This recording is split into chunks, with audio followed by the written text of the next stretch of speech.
ദിശേനോട് കുറെ കാലമായിട്ട് ചോദിക്കാൻ വിചാരിക്കുന്ന ഒരു കാര്യമാണ്. ദിശ എല്ലാം പറയും എനിക്ക് നാളെ ഒരു മെഡിറ്റേഷൻ ഉണ്ട്, അടുത്ത ആഴ്ച ഞായറാഴ്ച ഒരു മെഡിറ്റേഷൻ ഉണ്ട്, ഇന്നേ ദിവസം ഒരു മെഡിറ്റേഷൻ ഉണ്ട് എന്നൊക്കെ. സത്യത്തിൽ എന്താണ് ഈ മെഡിറ്റേഷൻ? മെഡിറ്റേഷൻ പല തരത്തിലുണ്ട്. നമുക്കതിന് ഡയറക്റ്റ് ട്രാൻസ്ലേഷൻ എന്നുള്ള നിലയിൽ ധ്യാനം എന്ന് പറയാം. ധ്യാനം. പക്ഷെ ഇതിന് പ്രാർത്ഥനയുമായിട്ട് ബന്ധമൊന്നുമില്ല. നമുക്ക് വേർഡ് മീനിങ് മെഡിറ്റേഷൻ ഡയറക്ട്ലി നമുക്ക് ധ്യാനം എന്ന് പറയാം. പക്ഷെ ധ്യാനം എന്ന് പറയുമ്പോൾ പലതരത്തിലുള്ള ധ്യാനങ്ങൾ ഉണ്ടല്ലോ. ഇപ്പം മതപരമായിട്ടുള്ള ചടങ്ങിന്റെ ഭാഗമായിട്ട് ധ്യാനം കൂടുക എന്ന് കേട്ടിട്ടില്ലേ? അത് ഒരു തരത്തിൽ നമുക്ക് മാനസികമായിട്ട് ബന്ധപ്പെട്ടിട്ടുള്ള ഒരു സംഭവമാണ്. ആദ്യം തന്നെ നമ്മൾ മെഡിറ്റേഷൻ പ്രധാനമായിട്ട് ചെയ്യുന്നത് നമ്മളെ ശരീരത്തിന് ബാധിക്കുന്ന ഏതൊരു അസുഖവും മനസ്സിനെയും ബാധിക്കും. അതേപോലെ മനസ്സിനെ ബാധിക്കുന്ന എന്തൊരു പ്രശ്നവും ശരീരത്തിനെയും ബാധിക്കും. അപ്പൊ നമ്മൾ ശരീരത്തിനെ ട്രീറ്റ് ചെയ്യുന്നതിന്റെ കൂടെ തന്നെ മനസ്സിന്റെ പ്രശ്നങ്ങളെയും നമ്മൾ കൺസിഡർ ചെയ്യണം. അപ്പോഴാണ് നമുക്ക് പൂർണ്ണമായ രോഗമുക്തി കിട്ടുന്നത്. അപ്പൊ അതിന്റെ ഭാഗമായിട്ടാണ് നമ്മൾ മനസ്സിനെ അഡ്രസ്സ് ചെയ്യാനുള്ള നമ്മളുടെ ടെക്നിക്കാണ് മെഡിറ്റേഷൻ.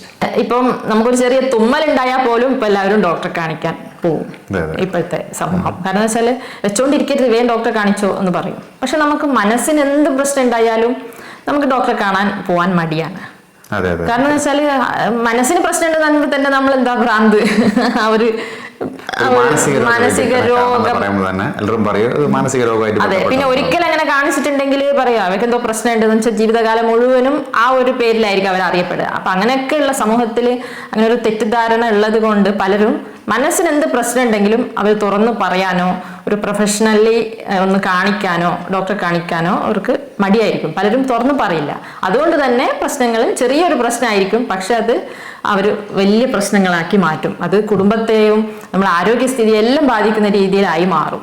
അപ്പം നമ്മളടുത്ത് ഇപ്പോൾ ശാരീരികമായിട്ടുള്ള പ്രശ്നങ്ങൾക്ക് വരുന്ന പല ആൾക്കാർക്കും, രോഗികളെന്ന് പറയേണ്ട പല വ്യക്തികൾക്കും, നമുക്ക് അവരുടെ മനസ്സിനും കൂടി ഒരു ട്രീറ്റ്മെന്റ് കൊടുക്കുമ്പോഴാണ് നമ്മളെ ട്രീറ്റ്മെന്റ് പൂർണ്ണമാവുന്നുള്ളൂ, പൂർണ്ണമായ രോഗമുക്തി കിട്ടുന്നുള്ളൂ. അങ്ങനെയാണ് എൻ്റെ ഇത്രയും വരെയുള്ള അനുഭവം. അതെ, ഒരു മാനസിക രോഗ വിദഗ്ധന്റെ അടുത്ത് പോകുമ്പോൾ തന്നെ സമൂഹം പറയും അവർക്ക് എന്തോ കുഴപ്പമുണ്ട്, അല്ലാണ്ട് അവിടെ വരേണ്ട ആവശ്യമില്ലല്ലോ എന്ന്. നമ്മളൊരു പനി വന്നാൽ ട്രീറ്റ് ചെയ്യുമ്പോൾ തന്നെയാണ് നമ്മുടെ മനസ്സിന് എന്തെങ്കിലും ചെറിയ പ്രശ്നം വന്നാൽ ട്രീറ്റ് ചെയ്യുന്നത്. ഞാൻ വേറെ കാര്യം ശ്രദ്ധിച്ച ഒരു വലിയൊരു ശതമാനം ആൾക്കാരും അങ്ങനെയുള്ള ഒരു മനസ്സിനൊരു പ്രശ്നം വരുമ്പോൾ ഡോക്ടറെ അടുത്ത് പോകുന്നില്ല എന്നുള്ളതാണ് സത്യം. അതൊന്നുകിൽ ഞങ്ങൾക്ക് തന്നെ ക്ലിയർ ആക്കാൻ പറ്റും എന്നുള്ള വിശ്വാസമായിരിക്കാം. ദിശയ്ക്ക് തന്നെ ഒരുപാട് മെസ്സേജുകൾ ഫേസ്ബുക്കിലൊക്കെ തന്നെ ഒരുപാട് ആൾക്കാർ ഇങ്ങനെ പേഴ്സണൽ കാര്യങ്ങളൊക്കെ പേഴ്സണലി ഒരു സമാധാനത്തിനൊന്ന് സംസാരിക്കാനെന്നുള്ള രീതിയിലാണ്. ഒന്നും വേണ്ട, അവർക്ക് അതിന്റെ ഒരു ജസ്റ്റ് ഒന്ന് സംസാരിച്ചാൽ തന്നെ ഹാപ്പി ആവുന്ന ഒരുപാട് ആളുകളുണ്ട്. ഇപ്പം നമ്മൾ സമയം അതിനെ കണ്ടെത്തി കഴിഞ്ഞാൽ അത് വലിയൊരു കാര്യം തന്നെയാണ്. പക്ഷെ ചില സമയങ്ങളിൽ നമുക്ക് അതിന് കഴിയാറില്ല. ശരിയാണ്, നമ്മളൊരു നല്ല കേൾവിക്കാരനാവുക അത് തന്നെയാണ് ഏറ്റവും വലിയ കാര്യം. പലരെ സംബന്ധിച്ചിടത്തോളം നമ്മൾ അവർ പറയുന്നത് ക്ഷമയോടുകൂടി കേട്ടാൽ തന്നെ, അവരാ പറയുന്ന സെൻസിൽ നമ്മൾ മനസ്സിലാക്കിയാൽ തന്നെ അവരുടെ മുക്കാൽ ഭാഗം പ്രശ്നം തീർന്നേ. അതെ അതെ അതെ അതെ, നമുക്കതിന് വലിയ ട്രീറ്റ്മെന്റ് പോലും ആവശ്യമില്ല. പിന്നെ നമ്മളുടെ മെഡിറ്റേഷൻ എന്നുള്ള ടെക്നിക്കിൽ നമുക്ക് കുറേ കാര്യങ്ങൾ നമുക്ക് ചെയ്യാൻ പറ്റും. എന്ന് വെച്ചാൽ ഇത് നമ്മളൊരു കൗൺസിലിംഗ്, ഒരു തെറാപ്പി, സൈക്കോ തെറാപ്പി എന്നൊക്കെ പറയുമ്പോൾ ആൾക്കാർ വിചാരിക്കും കുറേ ഉപദേശം കൊടുക്കുക, കുറേ സംസാരിക്കുക, അങ്ങനെയാണ് വിചാരിക്കുക. പക്ഷെ ഈ ടെക്നിക്കിലൂടെ എന്താണോ നമ്മളുടെ പ്രശ്നം അത് സ്വയം ഒരു തിരിച്ചറിവ് ഉണ്ടാക്കി കൊടുക്കുകയാണ് ചെയ്യുക. അതിനുള്ളൊരു ടെക്നിക്കാണ് ഈ മെഡിറ്റേഷൻ. സത്യത്തിൽ മെഡിറ്റേഷന് എനിക്ക് വലിയൊരു വിശ്വാസമില്ലാത്ത ഒരാളാണ് ഞാൻ. മെഡിറ്റേഷൻ എന്തപ്പാ പ്രത്യേകിച്ച് ഒരുപാട് പേഷ്യൻസിന് മെഡിറ്റേഷൻ ചെയ്യുന്നത് ഞാൻ കാണാറുണ്ട്. മീൻസ് ഞാൻ ഡയറക്റ്റ് കാണാറുണ്ടെന്നല്ല, മെഡിറ്റേഷൻ ഉണ്ട് നമ്മുടെ റൂമിലേക്ക് പോകുന്ന കാണാം. അപ്പോൾ ഒരു ദിവസം ഞാനിങ്ങനെ പറഞ്ഞു, എനിക്കിങ്ങനെ ഞാൻ വളരെ ഡൗൺ ആയി നിൽക്കുകയായിരുന്നു. വെറുതെ ഞാൻ എന്നെ മോട്ടിവേറ്റ് ചെയ്ത് മുന്നോട്ട് പോകുന്ന ശീലമാണ് എനിക്ക് ഉണ്ടായിട്ടുള്ളത്. അപ്പോൾ ഒരു ദിവസം ഞാൻ ദിശയോട് പറഞ്ഞു എന്നെ ഒന്ന് മെഡിറ്റേഷൻ ചെയ്താൽ എങ്ങനെ ഉണ്ടാവും. അങ്ങനെയല്ല പറഞ്ഞത്, ഇങ്ങനെ കുറെ ദിവസമായിട്ട് എനിക്ക് എന്തോ ഉഷാറില്ല, പിന്നെ ഒന്നും പ്ലാനിങ് നടക്കുന്നുണ്ട് പക്ഷെ ഒന്നും ചെയ്യാൻ പറ്റുന്നില്ല, എന്താണ് പ്രശ്നം ഒന്നും മനസ്സിലാവുന്നില്ല. അതായത് മനസ്സിൽ ഒരുപാട് പ്ലാനിങ്ങുകളുണ്ട്. ഓരോ ദിവസവും പല ഷെഡ്യൂൾ ചെയ്തിട്ടൊക്കെ ഞാൻ മനസ്സിൽ തലേന്ന് രാത്രിയൊക്കെ പ്ലാൻ, പക്ഷെ പിറ്റേ ദിവസം ഒന്നും നടക്കൂല. അല്ലെങ്കിൽ പല കാര്യങ്ങളും മനസ്സിലുണ്ട്, പക്ഷെ അതൊന്നും വേണ്ട രീതിയിൽ എനിക്ക് ചെയ്യാൻ പറ്റുന്നില്ല. അപ്പൊ അങ്ങനെ ഡൗണായി കുറേ ദിവസം പോയപ്പോൾ ഞാൻ ശരിക്കും കുറച്ച് മെന്റലി ഡൗൺ ആയി. അങ്ങനെ ഇടക്കിടക്ക് ആവാറുണ്ട്, പൊതുവെ എൻ്റെ ലൈഫിൽ ഉണ്ടാകും. പക്ഷെ ആ ദിശയോട് കാര്യം പറഞ്ഞ ദിശ ഒന്ന് മെഡിറ്റേഷൻ ചെയ്താലോ അല്ലേ, അങ്ങനെയായിരുന്നു. യെസ്. അപ്പോൾ ഞാൻ പറഞ്ഞു മെഡിറ്റേഷനോ അതൊന്ന് ചെയ്ത് നോക്കാം. അപ്പൊ എനിക്കിതിൽ വലിയ വിശ്വാസമില്ല സത്യത്തിൽ, അതായിരുന്നു പ്രശ്നം. ഞാൻ പറഞ്ഞു എന്നെ അങ്ങനെ കിടത്തി ഉറക്കാൻ ഞാൻ ഇപ്പോഴും ഇതിനുള്ള ഹിപ്നോട്ടിസം പോലെയാണ് മെഡിറ്റേഷൻ കാണാറ്. അങ്ങനെ ഒരുപാട് ആൾക്കാർക്ക് തെറ്റിദ്ധാരണയുണ്ട്. അതുകൊണ്ടാണ് ഈ ഒരു സബ്ജക്ട് ഞാൻ തന്നെ ദിശയോട് പറഞ്ഞ് സെലക്ട് ചെയ്യാൻ കാരണം. കാരണം വെച്ചാൽ മെഡിറ്റേഷൻ എന്ന് പറയുന്നത് എനിക്ക് ബോധം കെടുത്തിട്ട് എന്താ ഉള്ളിലുള്ള സീക്രട്ടുകളൊക്കെ എടുത്തിട്ട് ഇല്ല, ഒരിക്കലും ഒരാളുടെ അറിവോടുകൂടി അല്ലാണ്ട് മനസ്സിലുള്ള ഒരു സീക്രട്ടും നമുക്ക് ഏതൊരു വിദഗ്ധനും പുറത്തെടുക്കാൻ പറ്റില്ല. അത് വിചാരിച്ചിട്ട് ആരും മെഡിറ്റേഷന് പോകാൻ മടിക്കരുത്. ഞാൻ വിചാരിച്ചു പഴയ എന്റെ കുരുത്തക്കേടുകൾ ദിശ ഹിപ്നോട്ടിസം മീൻസ് മെഡിറ്റേഷനിലുള്ള മനസ്സിലാക്കി കളിയോ എന്ന് വിചാരിച്ചിട്ട് പേടിച്ചിട്ട് ഞാൻ വേണ്ടാന്ന്. ഞാൻ തമാശ പറഞ്ഞതാണ്. പക്ഷെ അങ്ങനെ കുറെ ആൾക്കാർക്ക് തെറ്റിദ്ധാരണകളുണ്ട്. അല്ല, അത് അങ്ങനെ എന്നോട് പലരും ചോദിക്കും ഇത് ഹിപ്നോട്ടിസം ആണോ എന്ന്. അപ്പൊ എനിക്ക് ഹിപ്നോട്ടിസം എന്താണെന്ന് അറിയാത്തത് കൊണ്ട് അതും ഞാൻ പഠിക്കാൻ പോയിട്ടുണ്ട്. അപ്പൊ ഞാൻ ഹിപ്നോട്ടിസം പഠിച്ചിട്ടുണ്ട് എന്താണെന്ന് അറിയാൻ വേണ്ടി. അല്ല, സാധാരണക്കാർക്ക് ഇപ്പൊ എനിക്കൊക്കെ മെഡിറ്റേഷൻ എന്ന് പറഞ്ഞാൽ ഞാൻ ഹിപ്നോട്ടിസം പോലെയാണ് കരുതിയിട്ടുള്ളത്. അതുകൊണ്ട് പിന്നെ എനിക്കതിൽ വലിയ വിശ്വാസമില്ല. എന്തെന്നാ മനസ്സിലുള്ളത്, ഞാൻ ഒരു വിശ്വാസം ഞാൻ ആദ്യം ഇങ്ങനെ മടിഞ്ഞിരുന്നു. പിന്നെ ദിശ പറഞ്ഞപ്പോൾ ഒന്ന് ട്രൈ ചെയ്തു നോക്കാം, വീട്ടിൽ തന്നെയുള്ള ഒരു സംഭവമല്ലേ, വീട്ടിൽ തന്നെയുള്ള ഒരു സൗകര്യമില്ല. അപ്പൊ ഞാൻ ഒരു പ്രാവശ്യം ചെയ്തു കഴിഞ്ഞപ്പോൾ എന്നെ ഇങ്ങനെ ജസ്റ്റ് അനുഭവം പറയും. ഞാൻ അവിടെ കിടത്തി ജസ്റ്റ് എക്സാമിനേഷൻ ടേബിളിൽ കിടന്നു. കാര്യങ്ങൾ കുറേ സമയം ഞാൻ ഉണർന്നുകൊണ്ടിരുന്ന കാര്യങ്ങൾ ചോദിച്ചു, കണ്ണടക്കാൻ പറഞ്ഞു, ആലോചിക്കാൻ പറഞ്ഞു. ആലോചിച്ച് എന്നിൽ തന്നെ ഇതിനുള്ള സൊല്യൂഷൻ ഉണ്ട്. എനിക്ക് എന്താണോ ചെയ്യാൻ പറ്റാത്തത് അത് എനിക്ക് തന്നെ ചെയ്യാൻ അറിയാം സത്യത്തിൽ. പക്ഷെ അത് എന്ത് ചെയ്യണം, ഒരു ഫസ്റ്റ് സ്റ്റെപ്പിൽ എന്താണ് അതിൻ്റെ പ്രശ്നമെന്നൊന്നും എനിക്ക് മനസ്സിലാകുന്നില്ല. അന്ന് ആ സമയത്ത് നമ്മൾ മെഡിറ്റേഷൻ എടുക്കുന്ന ആ ഒരു കാലയളവ് വെച്ച് ഭയങ്കര ചൂടുള്ള ഒരു കാലാവസ്ഥയായിരുന്നു. കുറേ ദിവസങ്ങളെ ഭയങ്കര ചൂട്, നമുക്ക് ഒന്നും ചെയ്യാൻ പറ്റാത്തൊരവസ്ഥ. അപ്പോൾ ശരിക്കും നമ്മൾ ഉച്ചക്കെല്ലാം ഫ്രീ ആവുന്ന സമയത്ത് നമുക്ക് എൻ്റെ പരിപാടി ഇപ്പോൾ ഷൂട്ടിംഗ് ആയിട്ട് ബന്ധപ്പെട്ട് ഞങ്ങളുടെ വീഡിയോ തന്നെ ഷൂട്ടിംഗ് ആയിട്ട് നടക്കൂല.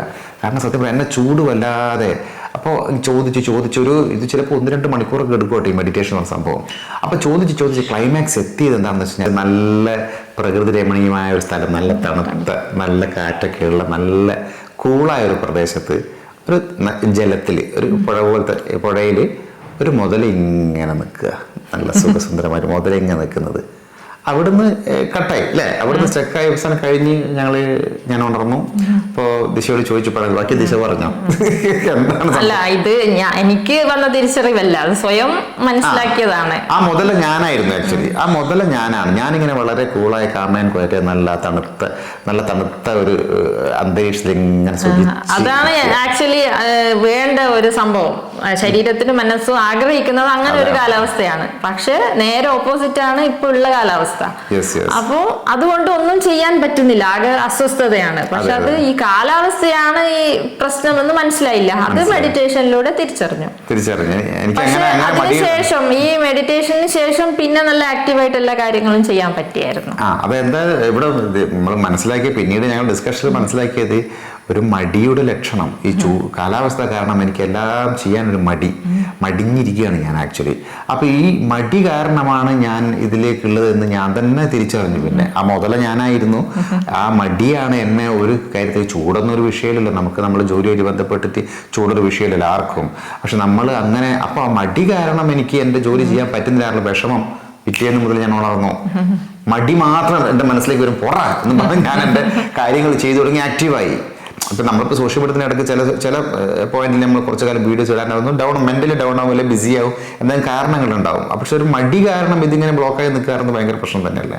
അപ്പൊ അവിടെ മുതൽ പിറ്റേന്ന് മുതൽ ശരി. അപ്പോൾ പറയും മുതല എന്ന് മുതലല്ല. കാരണം ഞാൻ എവിടെയൊക്കെ മടി കാണിച്ചാലും എൻ്റെ ജോലി സംബന്ധമായ കാര്യങ്ങൾ ഒരു കാര്യങ്ങളും മടി കാണിക്കാത്തൊരു വ്യക്തിയാണ്. മറ്റുള്ള എൻ്റെ പേഴ്സണൽ കാര്യങ്ങളൊക്കെ അത്യാവശ്യം മടിയുള്ള കൂട്ടത്തിലാണ് ഞാൻ. അപ്പോൾ എപ്പോഴും എന്നെ മുതലാന്ന് പറഞ്ഞ ദിശ ഭീഷണിപ്പെടുത്താറുണ്ട്. അപ്പോൾ അങ്ങനെയാണ് ഞാൻ മെഡിറ്റേഷനെ കുറിച്ച് മനസ്സിലാക്കിയത്. എന്താണ് ഈ മെഡിറ്റേഷൻ്റെ പ്രാധാന്യം ഒരാളുടെ ലൈഫിൽ. ഇപ്പോൾ ദിശയെ സംബന്ധിച്ചിട്ട് ഞാൻ ചോദിക്കുന്ന ഒരു കാര്യം, ഏത് തരത്തിലുള്ള പേഷ്യൻസിൻ്റെ അടുത്തേക്കാണ് ഈ മെഡിറ്റേഷൻ ചെയ്യേണ്ട ഒരു പോയിന്റിലേക്ക് എത്തുക? ദിശ എങ്ങനെയാണ് തീരുമാനിക്കുക ഈ പേഷ്യൻറ്റിനെ മെഡിറ്റേഷൻ ചെയ്യണമെന്ന്? ഇപ്പം എല്ലാവരും നമ്മൾ മെഡിറ്റേഷൻ ചെയ്യില്ലല്ലോ.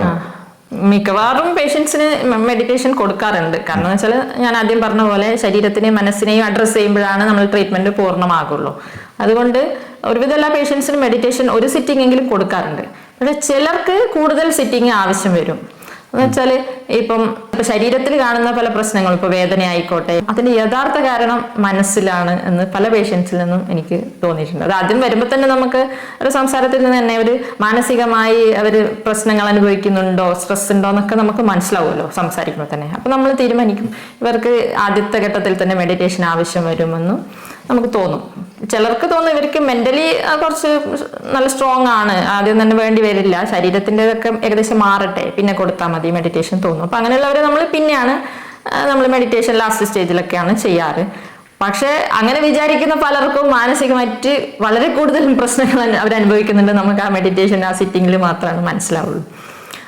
അതിപ്പം ചിലപ്പോൾ റിലേഷൻഷിപ്പ് ഇഷ്യൂസ് ആയിരിക്കാം, ഇപ്പോൾ വീട്ടിൽ തന്നെ ചിലപ്പം ഹസ്ബൻഡിനോടുള്ള പ്രശ്നങ്ങളായിരിക്കാം, അത് ഒരു സമൂഹത്തിൽ വളരെ നല്ല മാതൃക ദമ്പതികളായി ജീവിക്കുന്നവരായിരിക്കും. പക്ഷെ അവരുടെ ഉള്ളിൽ പല പ്രശ്നങ്ങളുണ്ടാവും. ഇതൊന്നും ആരോടും പറയാനും പറ്റില്ല, പുറത്തറിയാൻ പാടില്ലാത്ത പല പ്രശ്നങ്ങളും ഉണ്ടാവും. അപ്പൊ അത് കാരണമായിരിക്കാം ഇവർ ഈ പിരിമുറുക്കം അനുഭവിക്കുന്നത്. അതിലൂടെ പല പ്രശ്നങ്ങളുണ്ടാവും. പക്ഷെ അതും ശരീരത്തിനെ ബാധിക്കുന്നുണ്ടാവാം. പക്ഷെ അത് അവർ പോലും തിരിച്ചറിയുന്നില്ല. ഈ വേദനയ്ക്കൊക്കെ കാരണം പ്രധാനമായിട്ട് ഈ മനസ്സിൽ വരുന്ന ഈ സംഘർഷമായിരിക്കാം. ചിലപ്പോൾ വിട്ടുമാറാത്ത തലവേദന ഉണ്ടാവും. നമ്മൾ എന്തൊക്കെ മരുന്ന് കൊടുത്താലും അത് പൂർണ്ണമായിട്ട് മാറില്ല. അപ്പോൾ നമ്മൾ പിന്നെ കൂടുതൽ സിറ്റിങ്ങിലൂടെയാണ് മനസ്സിലാക്കുക ഇവർക്ക് തലവേദന വരാനുള്ള യഥാർത്ഥ കാരണം ഇവരുടെ സ്ട്രെസ്സാണെന്ന്. അപ്പോൾ അതിനെ അഡ്രസ്സ് ചെയ്യുമ്പോഴത്തേക്ക് അത് തലവേദന മാറിയതായിട്ട് അത്ഭുതകരമായിട്ട് മാറുന്നതായിട്ടും കണ്ടിട്ടുണ്ട്. 90% രോഗം മാറി. അപ്പൊ പിന്നെ അവിടെ ഇങ്ങനെ നിൽക്കുമ്പോഴാണ് മെഡിറ്റേഷൻ ചെയ്യുന്നത്. ചില പേഷ്യൻസിൽ അങ്ങനെ വരും. എന്നുവെച്ചാല് നമ്മളിപ്പോ ഒരു ബ്ലഡ് ടെസ്റ്റും എല്ലാ ടെസ്റ്റുകളും സ്കാനിങ് ഒക്കെ ചെയ്ത് നോക്കുമ്പോൾ അവർക്ക് പല പല പ്രശ്നങ്ങൾ ഉണ്ടാവുമല്ലോ. അപ്പൊ നമ്മൾ അതിനെ ഫോക്കസ് ചെയ്ത് ട്രീറ്റ്മെന്റ് ചെയ്യും.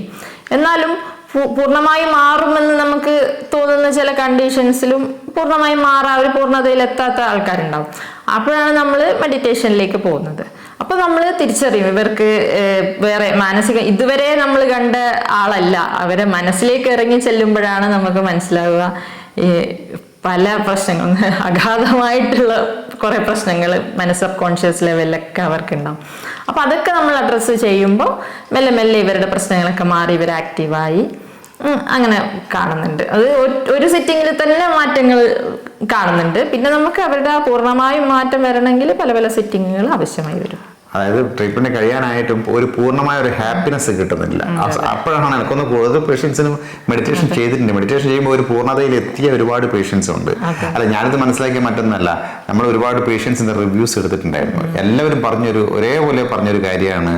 ഇപ്പം പ്രായമുള്ള സ്ത്രീകളാണെങ്കിൽ പറഞ്ഞിട്ടുണ്ട്, എനിക്ക് എൻ്റെ മകളെ പോലെയാണ് ഡോക്ടർ എന്ന്. അത് ഞാനിവിടെ ആ ഒരു തരത്തിൽ പറയാനല്ല, നമ്മളെ തന്നെ കുറിച്ച് ഹൈപ്പ് ചെയ്ത് പറയുന്ന പോലെയല്ല, കാര്യം പറയാണ്. ഞങ്ങൾ വീഡിയോസ് കണ്ടാൽ നിങ്ങൾക്ക് മനസ്സിലാവും. കൂടുതൽ പേരും പറഞ്ഞാൽ എൻ്റെ ഒരു മകളെ പോലെ തന്നെ, ഒരു ഡോക്ടർ എന്ന രീതിയിലല്ല, എൻ്റെ മകളെ പോലെയാണ്, അല്ലെങ്കിൽ ദിശയുടെ അതേ പ്രായമുള്ള ആൾക്കാരാണെങ്കിൽ സുഹൃത്തിനെ പോലെയാണ്, അടുത്ത സുഹൃത്തിനെ പോലെയാണെന്ന് പറയുമ്പോൾ അത് വലിയൊരു കാര്യമല്ല. ഡോക്ടർക്ക് അങ്ങനെ ആവാൻ കഴിയുക എന്ന് പറയുന്നത് തന്നെ വലിയൊരു കാര്യമായിട്ടാണ് എനിക്ക് തോന്നിയിട്ടുള്ളത് കേട്ടോ. അതൊരു വലിയൊരു പങ്ക് ദിശയുടെ ഫോളോ അപ്പിനും ഉണ്ട്, ദിശയുടെ ഡെഡിക്കേഷൻ ഉണ്ട്, പിന്നെ അതുപോലെ തന്നെ മെഡിറ്റേഷനും ഉണ്ട് അല്ലേ. മെഡിറ്റേഷനിൽ അവരുടെ പ്രശ്നങ്ങളൊക്കെ പറയുമ്പോഴായിരിക്കാം ഒരുപക്ഷെ ദിശയോട് കൂടുതൽ അടുപ്പം തോന്നുന്നുണ്ടാവുമെന്ന് എനിക്ക് തോന്നി. അപ്പൊ അതിലൂടെ അവർ ഹാപ്പി ആവുന്നുണ്ടെങ്കിൽ പിന്നെ അതിൽ കൂടുതലായിട്ട് വേറെ ഒന്നുമില്ലല്ലോ. അപ്പോൾ ഓക്കെ, ഇപ്പൊ നമ്മളിപ്പോ ഡെയിലി വിളിക്കുമ്പോൾ ചില പേഷ്യൻസ് ഇന്ന് എനിക്ക് ഭയങ്കര തലവേദനയായിരുന്നു, അല്ലെങ്കിൽ എനിക്ക് ഇന്ന് ബോഡി പെയിൻ നല്ലോണം കൂടുതലുണ്ട് എന്നൊക്കെ പറയുമ്പോൾ നമ്മൾ ഇപ്പൊ ഒരു മനസ്സിനെ കൂടി അഡ്രസ്സ് ചെയ്യാത്ത ഒരാൾ, ഇപ്പൊ ശരീരത്തിനെ മാത്രമാണ് ട്രീറ്റ് ചെയ്യുന്നതെങ്കിൽ നമ്മൾ ശരീരത്തിന്റെ പ്രശ്നങ്ങൾ മാത്രമായിരിക്കും നോക്കുക, എന്തുകൊണ്ട് വേദന വന്നു ആ രീതിയിലായിരിക്കും ചിന്തിക്കുക, ഹിസ്റ്ററി എടുക്കുക. പക്ഷെ നമ്മൾ മനസ്സിനെ അഡ്രസ്സ് ചെയ്ത് നമുക്ക് 2 സിറ്റിംഗ് മെഡിറ്റേഷൻ ഒക്കെ കൊടുത്ത പേഷ്യൻസ് ആണെങ്കിൽ അവർക്ക് കറക്റ്റ് മനസ്സിലാവും എന്താണ് എനിക്ക് തലവേദന വന്നാലേ ബോഡി പെയിൻ വന്നത്, ഇന്നലെ എനിക്ക്. അപ്പൊ അവർ ഡയറക്റ്റ് നമ്മളോട് പറയും, ഇന്നലെ ചെറുതായിട്ട് വീട്ടിൽ ഒരു പ്രശ്നം ഉണ്ടായിരുന്നു, അപ്പൊ അതിന്റെ ഭാഗമായിട്ട് സ്ട്രെസ് ഉണ്ടായിരുന്നു നല്ലോണം, അപ്പൊ എനിക്ക് അതൊക്കെ ഉറങ്ങാൻ പറ്റിയില്ല, അപ്പൊ രാവിലെ എണീക്കുമ്പോ ഇങ്ങനെ. അത് മുമ്പേ നമ്മൾ മെഡിറ്റേഷൻ കൊടുത്തില്ലെങ്കിൽ അത് അവർ പറയില്ല, അവർ ഇത് ബോഡി പെയിൻ അല്ലെങ്കിൽ തലവേദന മാത്രമാണ് പറയുള്ളൂ. അപ്പൊ നമ്മൾ വെറുതെ അനാവശ്യമായിട്ട് മരുന്നും കാര്യങ്ങളൊക്കെ കൊടുക്കേണ്ടി വരും. അപ്പൊ ഇത് മെഡിറ്റേഷൻ കൊടുത്തോണ്ട് മാത്രമാണ് ആ പേഷ്യന്റിന് എന്നോട് പറയാനുള്ള ഒരു സ്വാതന്ത്ര്യം ഉണ്ടായത്. അല്ലെങ്കിൽ അത് പറയാൻ പറ്റില്ല, അയ്യോ ഡോക്ടറോട് ഇതൊക്കെ എങ്ങനെയാ പറയാ, അവരത് മൂടി വെക്കും. പക്ഷെ ഈ അസുഖത്തിന്റെ കാര്യം മാത്രം പറയൂ, ലക്ഷണങ്ങൾ മാത്രം. അപ്പൊ അങ്ങനെ ഒരു ഗുണമുണ്ട് മെഡിറ്റേഷൻ ചെയ്യുന്നത്. ഫാമിലി ഇഷ്യൂസ് അല്ലെ, എന്താണ് വീട്ടിൽ നടന്ന പ്രശ്നങ്ങളൊന്നും പറയില്ല അല്ലെ, ബോഡി പ്രശ്നം പറയാത്തെന്ന് വെച്ചാൽ ഇതൊക്കെ ഡോക്ടറോട് പറയേണ്ട കാര്യം എന്താണെന്നാണ് അവർ വിചാരിക്കുന്നത്. പക്ഷെ ഇത് മെയിൻ കാര്യമാണെന്ന് പിന്നെ ഈ മെഡിറ്റേഷന്റെ തിരിച്ചറിവ് വന്നതിന് ശേഷമാണ് അവർ മനസ്സിലാക്കുള്ളൂ. അതുകൊണ്ടാണ് പണ്ടുള്ള ആൾക്കാർ ഡോക്ടറോടും വക്കീലോടും സത്യം മാത്രമേ പറയാൻ പാടുള്ളൂ. വേറൊരു കാര്യം എന്ന് വെച്ചാൽ ഈ ചില വീടുകളിലെ പേഷ്യൻസ് മീൻസ് ഒരാൾക്കുന്ന പ്രശ്നമുണ്ടെങ്കിൽ വീട്ടുകാർക്ക് ഭയങ്കര തലവേദന, വീട്ടുകാർക്ക് ഇങ്ങനെ രോഗി വല്ലാതെ ഇടങ്ങറാക്കിക്കൊണ്ടിരിക്കും. കാരണം ബോഡി ഭയങ്കര തലഭയങ്കര വേദന അന്ന്, മുട്ട് ഭയങ്കര വേദന അന്ന്. ഇപ്പൊ വീട്ടുകാർക്ക് ഒരു ശല്യമായി മാറിയ അവസ്ഥയിലുള്ള കുറച്ച് പേഷ്യൻസ് ഉണ്ട്. അത് സ്വാഭാവികം, എല്ലാ വീട്ടിലും ഉണ്ടാവും. അസുഖം വരുമ്പോ അത് എല്ലാ മെമ്പേഴ്സിനെയും ബാധിക്കുമല്ലോ. പക്ഷെ ദിശയുടെ പേഷ്യൻസിനെ സംബന്ധിച്ചിടത്തോളം ഇപ്പം വീട്ടുകാരാണ് ഹാപ്പി. കാരണം ഇവർ ഈ പ്രശ്നങ്ങളും എല്ലാ കാര്യങ്ങളും പറയുന്നത് ഇപ്പൊ ദിശേനെ വിളിച്ചിട്ടാണ്. അപ്പൊ അതുകൊണ്ട് വീട്ടുകാർ പറയാം, ഒരു വീട്ടിലെ ഒരാളെ ഞാൻ കണ്ടപ്പോൾ പറഞ്ഞു, ഇപ്പൊ ഞങ്ങൾക്ക് കുറച്ച് സമാധാനമുണ്ട്, കാരണം ഇപ്പൊ ഞങ്ങളോട് ഒന്നും പറയുന്നില്ല, അതുകൊണ്ട് എല്ലാം നിങ്ങൾ അങ്ങനെ ഒരു ഭാഗം കൂടി പറയേണ്ടിയിരിക്കുന്നു അല്ലെ. പിന്നെ വേറൊരു കാര്യം, ഒരു ഉദാഹരണം പോലെ പറയാൻ പറ്റുന്നത്, ഇപ്പൊ ഒരു ആയുർവേദ ഡോക്ടറെ കൂടുതൽ ആൾക്കാർ തടി കുറയാനുള്ള ട്രീറ്റ്മെന്റ് എന്ന് പറഞ്ഞിട്ട് പറ്റുമല്ലോ. അപ്പൊ നമ്മള് തടി കുറയ്ക്കാൻ വേണ്ടി നമ്മൾ ഡയറ്റ് പറഞ്ഞു കൊടുക്കും, എല്ലാം മെഡിസിനും കാര്യങ്ങളൊക്കെ കൊടുക്കുമെങ്കിലും ഇവർക്കുള്ള വേറൊരു പ്രശ്നമായിരിക്കും ടെൻഷൻ വരുമ്പോൾ ഒരുപാട് ഫുഡ് കഴിക്കുക എന്നുള്ളത്. അപ്പൊ അത് കൺട്രോൾ ചെയ്യാൻ പറ്റുന്നില്ല. ടെൻഷൻ ഇടയ്ക്കിടയ്ക്ക് വരും, സ്ട്രെസ് വരുമ്പോഴൊക്കെ ഭക്ഷണം കഴിച്ചിട്ടാണ് അവർ കുറച്ച് സമാധാനം കണ്ടെത്തുന്നത്. അപ്പൊ നമ്മൾ ഫുഡിന്റെ കാര്യം പറയുമ്പോൾ ഡയറ്റ് കൺട്രോൾ ഒക്കെ പറയുമ്പോഴത്തേക്ക് അവർ പറയും, എനിക്ക് പറ്റില്ല, കൺട്രോൾ ചെയ്യാൻ പറ്റില്ല എന്നൊക്കെ പറയുന്ന ആൾക്കാർ. പക്ഷെ നമ്മൾ ഈ മെഡിറ്റേഷൻ കൊടുത്തു കഴിയുമ്പോൾ അവർക്ക് ആ ഒരു പ്രശ്നം അങ്ങ് സോൾവ് ആവും. ഇമോഷണലി ഉള്ള ആ ഒരു കൺട്രോൾ അവർക്ക് കിട്ടും. അപ്പം അവർക്ക് ഇങ്ങനെ ഒരു അനാവശ്യമായിട്ട് ഫുഡ് കഴിക്കുന്ന ഒരു ടെൻഡൻസിയെ മാറും. അപ്പൊ നമ്മളത് ട്രീറ്റ്മെന്റിന് ബെനിഫിറ്റ് ആയിട്ട് വരും. അതും നമ്മൾ മുമ്പ് പറഞ്ഞതുപോലെ ഈ പനി വന്നാൽ നന്നായി ഫുഡ് കഴിച്ചു കഴിഞ്ഞാലോ പനി മാറുന്നുണ്ടായിരിക്കും അല്ലേ? അതൊക്കെ ഒരു മാനസികമായിട്ടുള്ള പ്രശ്നമാണ്. എന്റെ അടുത്ത സുഹൃത്ത് ഞാൻ മുമ്പത്തെ വീഡിയോ പറഞ്ഞിട്ടുണ്ടായിരുന്നു, പനിയോ ജലദോഷം വന്നു കഴിഞ്ഞാൽ അപ്പം പോയിട്ട് നല്ല ഗ്രാൻഡ് ഫുഡ് അങ്ങ് കഴിക്കും. അപ്പോൾ അതെല്ലാം കഴിഞ്ഞ് കിട്ടിയാൽ നമ്മുടെ പനി മാറും, അല്ലെ അതിന്റെ ബുദ്ധിമുട്ട് മാറും.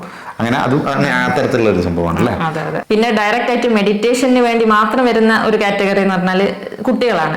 കുട്ടികൾ അധികം പാരന്റ്സ് കൊണ്ടുവരും. കാരണം വെച്ചാൽ അവർക്ക് സ്കൂളിൽ പോകാൻ ഭയങ്കര മടി, സ്ട്രെസ് കൂടുതൽ, എക്സാം വരുമ്പോഴത്തേക്ക് പല പല ലക്ഷണങ്ങൾ, തലവേദന, ലൂസ് മോഷൻ വരിക, വയറുവേദന വരിക, അങ്ങനെ കുറെ പേഷ്യൻസ് ഉണ്ട്. അപ്പൊ അവർക്ക് മെഡിറ്റേഷൻ വളരെ ഫലപ്രദമായിട്ട് നമുക്ക് ഉപയോഗിക്കാൻ പറ്റും. പിന്നെ ഒരുപാട് പേർക്കുള്ള ഒരു പ്രശ്നം എന്ന് വെച്ചാൽ നമുക്ക് ഇമോഷണലി നമുക്ക് ആ സമയത്ത് വേണ്ട രീതിയിൽ അതിനെ എക്സ്പ്രസ് ചെയ്യാൻ പറ്റാതെ വരിക. ഇപ്പോൾ ഒരാൾ ഇപ്പോൾ വീട്ടിൽ എന്തെങ്കിലും വഴക്കോ കാര്യങ്ങളൊക്കെ ഉണ്ടാകുമ്പോൾ വളരെ ഡള്ളായി പോവുക, വേണ്ട രീതിയിൽ നമുക്ക് നമ്മളുടെ സത്യാവസ്ഥ പറയാൻ പറ്റാതായി വരിക. പിന്നെ ചിലർ ഓവറായിട്ട് റിയാക്ട് ചെയ്യുക, ചെറിയൊരു പ്രശ്നത്തിന് ഓവറായിട്ട് റിയാക്ട് ചെയ്യുക, അതും പല പ്രശ്നങ്ങൾ ഉണ്ടാക്കും. പിന്നെ കുറച്ച് കഴിയുമ്പോഴത്തേക്ക് വിഷമമായിരിക്കും, അയ്യോ ഞാൻ അത്രയ്ക്ക് പറയണ്ടായിരുന്നു, പിന്നെ അതോർത്തിട്ട് ടെൻഷൻ ആവുക. പിന്നെ ഭയം കാരണം ഒന്നും മിണ്ടാതിരിക്കുക. അപ്പോൾ ഉള്ളിൽ ഇങ്ങനെ നമ്മളുടെ വികാരങ്ങളൊക്കെ ഇങ്ങനെ അടിച്ചമർത്തപ്പെടുന്നില്ലേ, അത് നമ്മളുടെ പല ഹോർമോൺ ഇംബാലൻസിനും പല പല ശാരീരികമായിട്ടുള്ള പ്രശ്നങ്ങൾക്കൊക്കെ കാരണമാവും.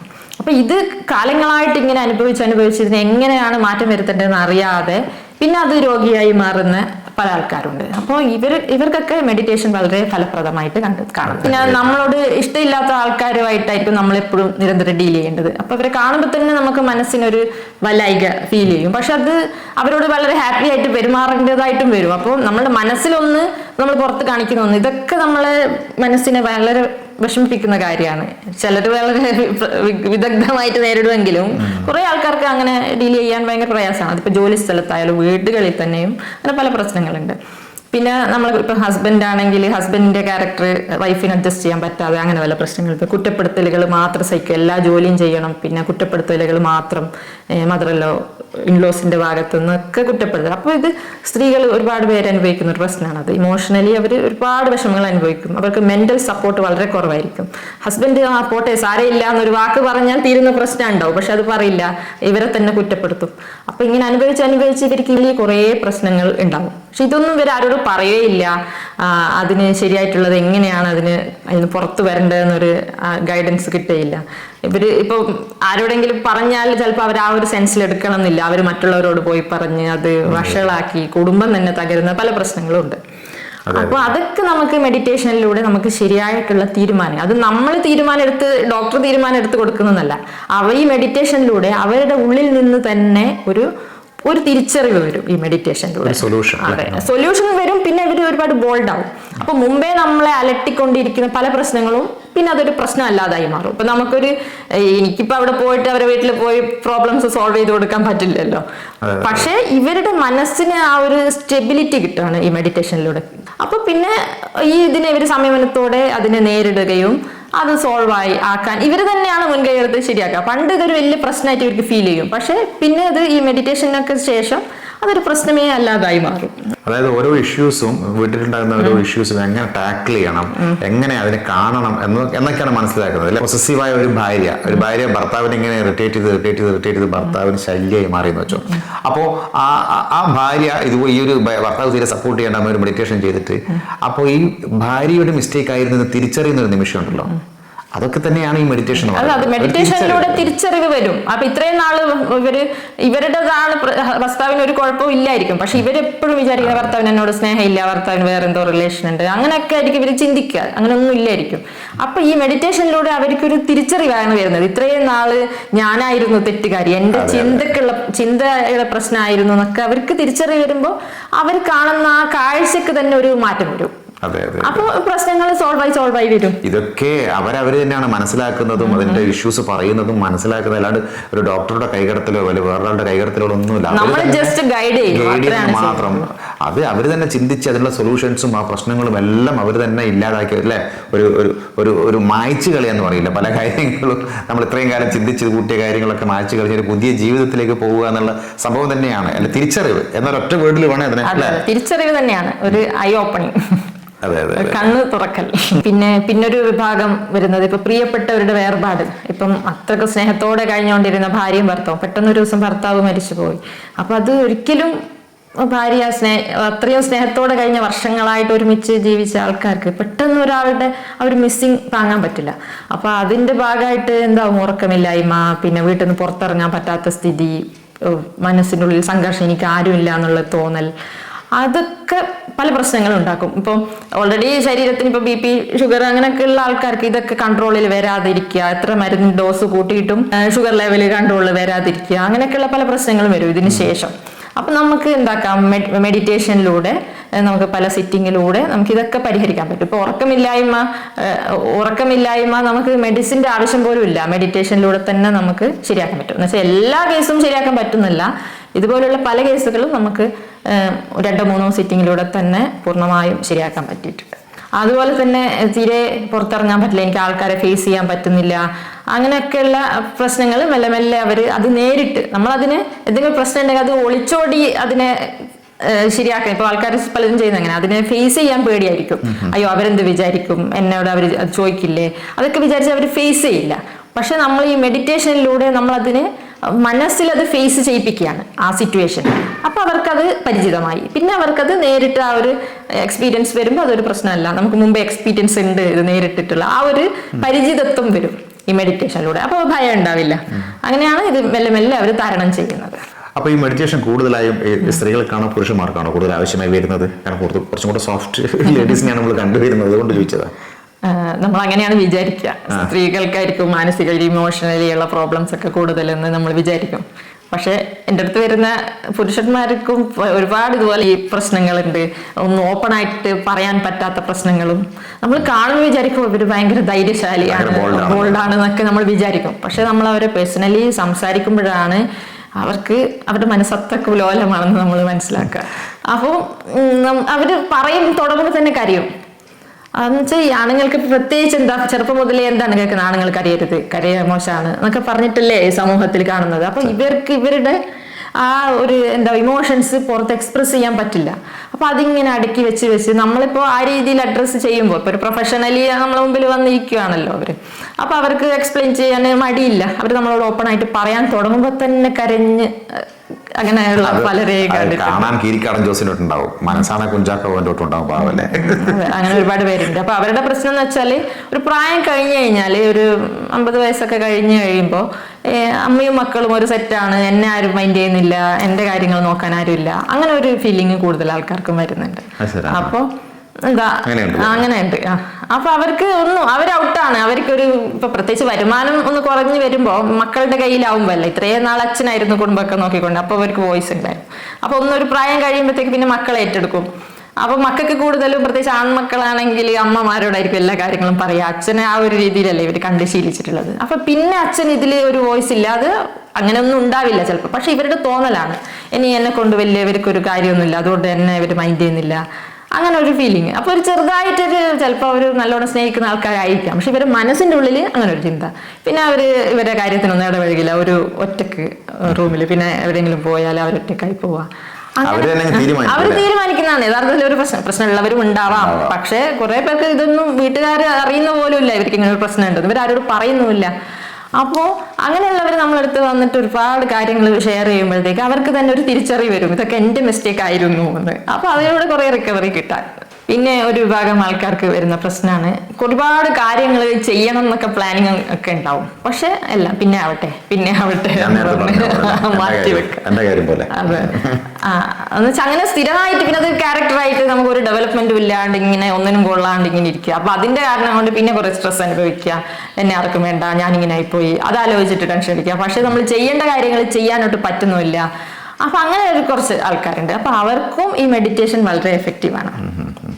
നമുക്ക് 1-2 സിറ്റിങ്ങിലൂടെ തന്നെ അതിനൊക്കെ നല്ല മാറ്റം വരും. പിന്നെ ആക്റ്റീവ് ആവും, നമ്മൾ സെൽഫ് മോട്ടിവേറ്റഡ് ആവും.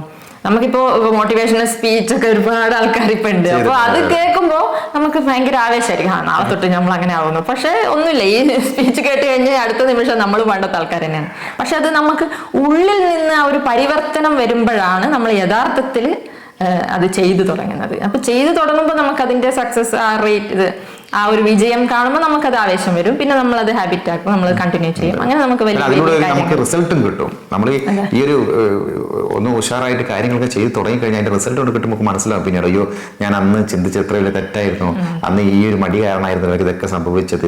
അപ്പൊ ഞാനൊക്കെ അങ്ങനെ മെഡിറ്റേഷന്റെ റിസൾട്ട് നമ്മൾ അനുഭവിക്കുമ്പോഴാണ് നമ്മൾ അതിൽ വിശ്വസിക്കുക. ഇപ്പം നമ്മളിപ്പോ ഒരു ഇന്ന അസുഖത്തിന് മെഡിറ്റേഷൻ ചെയ്യാൻ പറ്റും എന്നൊക്കെ പറഞ്ഞ അസുഖത്തിന്റെ പേര് പറഞ്ഞത് കൊണ്ട് വലിയ പ്രയോജനമില്ല. അതിപ്പോ നമുക്ക് സാധാരണക്കാർക്ക് എനിക്ക് ഇങ്ങനെ ഒരു പ്രശ്നം ഉണ്ടല്ലോ എന്ന് മനസ്സിലാക്കണമെങ്കിൽ നമ്മൾ ഓരോ ഉദാഹരണങ്ങൾ പറഞ്ഞാലാണ് പെട്ടെന്ന് മനസ്സിലാവുക, കൺവേ ആവുക. അപ്പൊ അതുകൊണ്ടാണ് നമ്മളിങ്ങനെ ലളിതമായിട്ട് ഓരോ ഉദാഹരണങ്ങൾ വെച്ചിട്ട് പറയുന്നത്. നമ്മൾ ഒരു ക്ലയന്റിനെ മെഡിറ്റേഷൻ ചെയ്യുമ്പോൾ അവർക്ക് കൊടുക്കുന്ന ഒരു അഷുറൻസ് എന്ന് പറഞ്ഞാൽ നിങ്ങൾ പറയുന്ന കാര്യങ്ങൾ സീക്രട്ട് ആയിരിക്കും, മൂന്നാമതൊരാൾ അറിയില്ല എന്ന ഉറപ്പിന്റെ മേലിലാണ് നമ്മൾ മെഡിറ്റേഷൻ തുടങ്ങുന്നത്.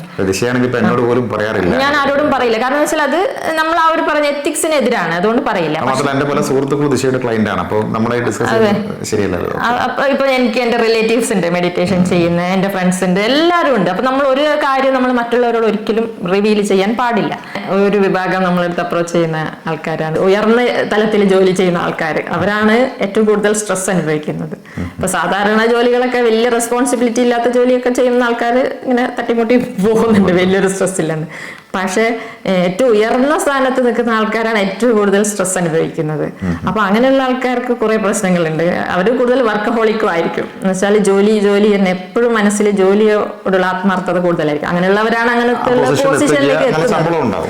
സാലറി ഒക്കെ ഉണ്ടാവും, പക്ഷെ അവർക്ക് ആ ജോലി ഉപേക്ഷിക്കാനും പറ്റില്ല. പിന്നെ ഡെവലപ്മെന്റിന് വേണ്ടിയിട്ട് അവർ എല്ലാം പ്രയത്നിക്കുകയും ചെയ്യും, പക്ഷെ അവർ മാനസികമായിട്ടും ശാരീരികമായിട്ടും ഹാപ്പി ആയിരിക്കില്ല. അപ്പൊ അങ്ങനെയുള്ളവർക്ക് മെഡിറ്റേഷൻ വളരെ ഫലപ്രദമായിട്ട് ഉപയോഗിക്കാൻ പറ്റും. വെച്ചാൽ ഈ ജോലിയുടെ സ്വഭാവം അതായിരിക്കും, അത് അവർക്ക് അറിയാൻ ചെയ്യുക, അത് അവർ എഫിഷ്യൻ്റ് ആയിട്ട് ചെയ്യുന്നുണ്ട്. പക്ഷെ അതിന്റെ ഭാഗമായിട്ട് അവർക്ക് വരുന്ന ആ സ്ട്രെസ് അവർക്ക് തരണം ചെയ്യാൻ മെഡിറ്റേഷൻ വളരെ ഹെൽപ്ഫുൾ ആവും. പിന്നെ അതിന്റെ ഭാഗമായിട്ട് അവർക്ക് ഉറക്കക്കുറവ്, പിന്നെ ശരീരം കാണാൻ തന്നെ ഒരു സുഖമില്ലാത്ത ഒരു ഫീലിംഗ്, പിന്നെ ഒരു അസ്വസ്ഥത, പിന്നെ എന്തിനോടും ദേഷ്യം, വീട്ടിൽ വന്നിട്ടുണ്ടെങ്കിൽ ഭാര്യയായിട്ട് പ്രശ്നങ്ങൾ ഉണ്ടാക്കുക, മക്കളോട് പ്രശ്നം ഉണ്ടാക്കുക, പിന്നെ അവരുമായിട്ട് ടൈം സ്പെൻഡ് ചെയ്യാൻ പറ്റാത്തത് കൊണ്ട് ഫാമിലി പ്രോബ്ലംസ്, അങ്ങനെ കുറേ പ്രശ്നങ്ങളുണ്ടാവും. പിന്നെ ഇവർക്ക് ഈ ഉറക്കക്കുറവ് കൊണ്ട് തന്നെ വേറെയും പല പ്രശ്നങ്ങളുണ്ടാവും, വിശപ്പില്ലായ്മ, പിന്നെ തലവേദന, അങ്ങനെയുള്ള പ്രശ്നങ്ങൾ. അതൊക്കെ നമുക്ക് ഈ ഒരു മെഡിറ്റേഷൻ വേറൊരു മരുന്നും ഇല്ലാതെ, ഇന്റേണലി വേറൊരു മരുന്നും കഴിക്കാതെ തന്നെ മെഡിറ്റേഷനിലൂടെ മാത്രം നമുക്ക് സോൾവ് ചെയ്യാൻ പറ്റും. ഇപ്പോൾ ഒരു 2-3 മണിക്കൂർ നമുക്ക് വേറൊരു കാര്യം ഫോൺ അറ്റൻഡ് ചെയ്യാൻ പറ്റില്ല. പിന്നെ വേറെ എല്ലാ പ്രശ്നങ്ങളും തീർന്ന് ഫ്രീ ആയിട്ട് ഇത് എത്ര സമയം എടുക്കുമെന്ന് പറയാനും പറ്റില്ല. അപ്പൊ അങ്ങനെ ഒരു സമയം കണ്ടെത്താൻ പറ്റാത്തത് കൊണ്ട് പലരും നീണ്ടു പോവാറുണ്ട്. ചിലർക്ക് ആദ്യം തന്നെ നിർബന്ധമായിട്ട് ഇപ്പൊ തന്നെ ചെയ്യണമെന്ന് പറഞ്ഞ് ചെയ്യിപ്പിക്കുന്ന ആൾക്കാരും ഉണ്ട്, അത്യാവശ്യമായിട്ട് തോന്നിയാല്. അങ്ങനെയൊക്കെ പല കാറ്റഗറി ഉണ്ട്. ചെയ്യണമെന്ന് തോന്നിയ ആൾക്കാർക്ക് സമയക്കുറവ് കൊണ്ട് ചെയ്യാൻ പറ്റാത്ത ആൾക്കാർ, വരാൻ ബുദ്ധിമുട്ട് കാരണം വരാത്ത ആൾക്കാർ. ഇതിന് പ്രയോറിറ്റി കൊടുക്കുമ്പോഴാണ് ഇതിന് സമയം കണ്ടെത്തുക. കാരണം ഇതിന്റെ റിസൾട്ട് അറിയുന്നവർക്ക് അതിന് സമയം കണ്ടെത്തി വരാറുണ്ട്. അല്ലാത്തവർക്ക് ഈ പറഞ്ഞ ഇത്രയും സമയം ജോലി തിരക്കുകൾ കാരണം വരാൻ കഴിയാറില്ല പലർക്കും, അല്ലേ? പിന്നെന്ന് വെച്ചാൽ നമ്മൾ സീരിയസ് ആയിട്ട് ഇതിനെ കാണണം. ഒരു മെഡിറ്റേഷന് അത്ര ഇപ്പൊ ഒരു സർജറി ഒക്കെ നമ്മൾ എങ്ങനെ ഒരു പ്രാധാന്യത്തോടെ കാണുന്നു, അതേ പ്രാധാന്യത്തോടു കൂടി തന്നെ ഈ മെഡിറ്റേഷനെയും കാണണം. അപ്പൊ നമുക്ക് അതിന്റെ പൂർണ്ണമായ ഫലം കിട്ടും. എന്തുകൊണ്ട് നമ്മൾ ഈ സബ്ജക്ട് സെലക്ട് ചെയ്തെന്ന് വെച്ചാൽ പല ആളുകൾക്കും ഈ മെഡിറ്റേഷൻ്റെ ആവശ്യകത എന്താണെന്ന് ഇതുവരെ തിരിച്ചറിയാൻ കഴിഞ്ഞിട്ടില്ല. എന്ത് മെഡിറ്റേഷൻ ചോദിക്കില്ല, എന്തിനിപ്പോൾ മെഡിറ്റേഷൻ എന്ന് ചിന്തിക്കുന്ന ഒരുപാട് ആൾക്കാരുണ്ട്. അവർക്ക് ഒരു ധാരണ കൊടുക്കുക എന്നുള്ള ഉദ്ദേശത്തോട് മാത്രമാണ് ഇന്നത്തെ വീഡിയോ. പിന്നെ വേറൊരു കാര്യം, മെഡിറ്റേഷൻ എന്ന് പറയുമ്പോൾ ഇപ്പൊ ഏതെങ്കിലും ഒരു മതം, ഇപ്പൊ ഹിന്ദുക്കൾക്ക് മാത്രമാണ്, ക്രിസ്ത്യൻസിന് അങ്ങനെയൊന്നുമില്ല. നമുക്ക് ഏത് മതക്കാർക്കും നമുക്ക് ചെയ്യാം. പിന്നെ നമ്മൾ പ്രാർത്ഥനയായിട്ടോ മതപരമായിട്ടുള്ള കാര്യങ്ങളായിട്ടോ ഒരു ബന്ധമില്ല. ഇത് പ്യൂർലി നമ്മൾ ഹെൽത്ത് റിലേറ്റഡ്, മൈൻഡ് റിലേറ്റഡ് മാത്രമാണ്. ഏത് മതക്കാർക്കും ഏത് പ്രായക്കാർക്കും ചെയ്യാം. അതിത്രയും കേട്ടപ്പോൾ മനസ്സിലായിട്ടുണ്ടാവും. പിന്നെ ചിലർ വിചാരിക്കുന്ന വെച്ചാൽ ഇപ്പൊ നമ്മളൊരു മെഡിറ്റേഷൻ, ഞാൻ ഇപ്പൊ യോഗ ക്ലാസ് ഒക്കെ പോലെ മെഡിറ്റേഷൻ പഠിപ്പിച്ചു കൊടുത്തു കഴിഞ്ഞാൽ പിന്നെ സ്ഥിരം വീട്ടിൽ നിന്ന് ചെയ്യണം, അങ്ങനെയൊക്കെയാണ്. ഒരു പ്രോസസ്സാണ്. ചില ആൾക്കാർക്ക് 1 മണിക്കൂർ, ചില ഇവർക്ക് ഇതിനെക്കുറിച്ച് ദിശ 4 മണിക്കൂറെല്ലാം മെഡിറ്റേഷൻ മറ്റു ഒറ്റ പേഷ്യന്റിന് വേണ്ടി ടൈം സ്പെൻഡ് ചെയ്തിട്ട് എനിക്ക് അറിയാം. കാരണം എത്ര മണിക്കൂർ ഇത് എങ്ങോട്ടാ പോകുന്നതെന്നും ഇത് എപ്പോൾ അവസാനിക്കുന്നതെന്നും പറയാൻ പറ്റും തുടങ്ങി കഴിഞ്ഞാൽ. എന്തായാലും ഇതുപോലുള്ള വിഷയങ്ങളുമായി വീണ്ടും വരാം എന്ന പ്രതീക്ഷയോടെ ദിശ ആയുർവേദയിൽ നിന്നും സുമേഷ് ഭാസ്കർ ആൻഡ് ഡോക്ടർ ദിശ സുമേഷ്.